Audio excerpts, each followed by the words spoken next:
Alors la première chose qu'on peut regarder quand on se promène au bord de l'eau, c'est la surface, de voir quel est l'aspect de cette eau, son côté transparent, est-ce qu'il y a des mousses en surface, est-ce qu'il y a des flocs qui se baladent à l'intérieur de cette eau. 900 stations d'épuration sont aujourd'hui actives en Suisse.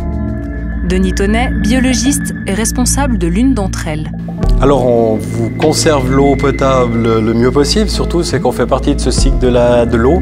Et puis notre rôle est vraiment de bien contrôler entre l'eau que vous avez salie chez vous et l'eau que vous allez réutiliser pour vos loisirs dans l'environnement et éventuellement l'eau que vous allez redemander comme eau potable qui va être prise dans cet environnement. Notre rôle ce sera de faire cet intermédiaire pour la traiter au mieux.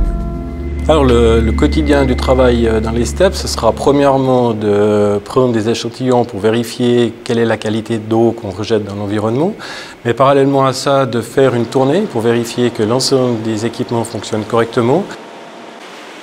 Alors la première étape pour nous est de contrôler l'eau qui nous arrive, donc c'est-à-dire l'eau qui vient du réseau. Ça permet d'avoir une bonne idée de la population qui est rattachée à la steppe, d'éventuels dysfonctionnements dans une industrie, chez des privés ou ce genre de choses. Le personnel des stations d'épuration examine attentivement la progression de l'eau à travers les 4 étapes qui transforment nos eaux sales en or bleu. Tout d'abord, il faut éliminer les objets qui n'ont pour certains rien à faire dans ce circuit. Pour arriver dans la première étape qui est notre dégrillage. Donc là, ces grilles vont retenir tous ces objets solides qui vont arriver dans la station d'épuration.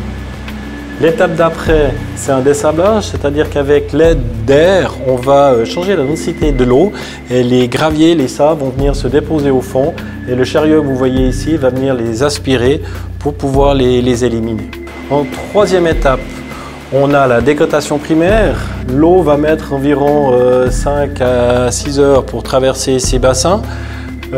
Pendant cette traversée, toutes les particules plus lourdes que l'eau vont être récupérées dans le fond et toutes les plus légères vont être reprises en surface, ce qui permettra qu'en sortie, on n'ait plus que des particules dissoutes dans l'eau.